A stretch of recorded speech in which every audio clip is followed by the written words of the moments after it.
това число и проекта Белене беше подложен на анализ, дали той може да издържи при свръх външни въздействия. И всичко това показва, че те са в добро състояние на безопасност. Но има едно нещо друго. Значи, каквото и да приказваме, Козлодуй е проект от второ поколение. Разбира се, ние сме го модернизирали много. Мнозина забравиха, че 1995 година това бях аз, това беше господин Овчаров, господин Манчев и още няколко други, които занесохме първата модернизация на АЕЦ Козлодуй на 5 и 6 блок. В момента много от тези хора минаха през много такива сложни преживявания, но ние започнахме модернизацията 1995 година. Сега АЕЦ Козлодуй му предстои нова модернизация, която ще струва стотици милиони. Тогава тази предишната модернизация струваше около 500 милиона, ако не и повече. Тази, която ще бъде, за да бъде продължен живота на блоковете, ще струва сигурно поне толкова. Или близко до това. Но обърнете внимание, той ще остане проект от второ поколение. Ако ние в света, аз не говоря за България, това важи за Европа, това важи особено за Америка, искаме да повдигнем нивото на безопасност, ние трябва да строим нови блокове.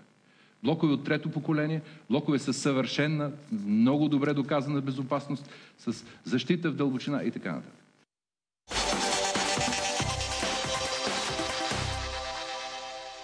Чухте професор Янев, само бих искал да направя едно уточнение. Той вчера говореше от името на професор Янев единствено. Още в самото начало на своето изказване той каза, че не ангажира позицията на Международната агенция за атомна енергия. Отново към моите гости тук в студиото, тъй като сме на финала на нашия разговор, господин Ерменков, към вас конкретно имам един въпрос. Като приоритет е поставен за България акцент върху развитието в сферата енергийна ефективност, по какъв начин могат да бъдат спестени от там, както консумация на енергия, така и пари на самите граждани за 30, 40, 50, много сериозни проценти се говори, до 2020 година стратегия, акцент, така да го наречем. Добре, аз ще се опитам да го кажа последния начин. Енергийна ефективност, преведено така на български, означава рационално използване на налична енергия. А по данни ние не сме енергийно ефективни, прахосваме много енергия. Първото нещо обаче, което чухте, е рационално използване на налична енергия. Тоест, за да използваме рационално нещо, трябва да го имаме. Иначе, ако го нямаме, няма как да го използваме. Това от една страна. От втора страна, когато говорят за 50% намаление на енергийната интензивност, на крайната енергийна интензивност в България, това е една химера. Това е невъзможно. Техническият потенциал на България е 28%. Това мога да ви го докажа с индикатори за енергийна ефективност. Тоест това е оптимистичният процент, към който можем да се стремим? Това е 28%, защото там не се говори за абсолютни цифри, там се говори за съотношение. Когато говорим за намаляване на крайна енергийна интензивност, ние не говорим за намаляване на крайно енергийно потребление. Напротив, ако интензивността, това е съотношение. Съотношение на произведен брутен вътрешен продукт и енергията, която е необходима за това производство. И когато говорим за намаляване на крайната енергийна интензивност, това означава, че ръста на брутния вътрешен продукт ще изпреварва ръста на потребление.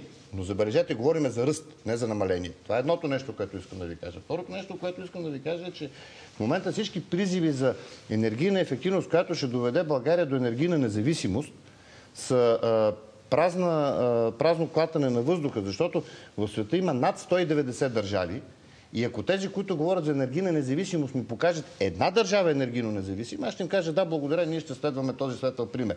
Няма такава държава. Не може да се говори за енергийна независимост в този взаимовързан свят в момента. Може да се говори за сигурност на енергийните доставки.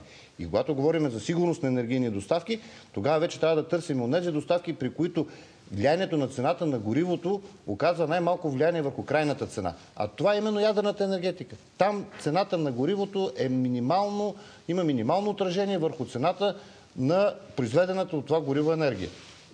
Доцент Грудев, нека завършим с вас алтернативите, които се предлагат в момента. 7-ми блок на АЕЦ Козлодуй, още 2 блока на ТЕЦ Марица Изток 2, също нещо, което се говори. За газовата централа на мястото на АЕЦ Белене, много експерти се изразиха резерви, нека така да го наречем за сега. Вижте, 7-ми блок на АЕЦ Козлодуй може би ще има. Кога не е ясно, може би действително и да се реализира този вариант, който се предлага, защото той сериозно е предложен и ние ще започнем сериозно да го разглеждаме. Това, което е ясно, е, че България задължително ще има микс от различни енергийни източници, защото ние няма как да реализираме друг вариант за енергийна стабилност. И при всички случаи ние няма как да се откажем от ядрената енергетика. Отказът от ядрената енергетика за нас ще бъде катастрофален. Добре, господин Ерменков, съвсем кратко, замразен ли е в момента АЕЦ Белене или тотално сме се отказали от него? Загубен, да го наречем. Сега аз ще отговоря малко по-друг начин на въпрос. За да се изгради една ядрена централа, трябва да има професионализъм от началото на веригата до края на нейната верига. Значи, за да се изгради една ядрена централа, трябва професионално да се направят изкопните работи, професионално да се изгради самата централа и този процес да се професионално да се управлява от държавата. Понеже последното не го вижда, може би е добре, че в момента не правиме Белене. Добре, благодаря ви много. Темата явно е отворена все още. Това, че сме се отказали за момента, не е сложило точка на проекта Белене. Ще следим с интерес заради зрителите най-вече на първо място. Как ще се развие тази тема?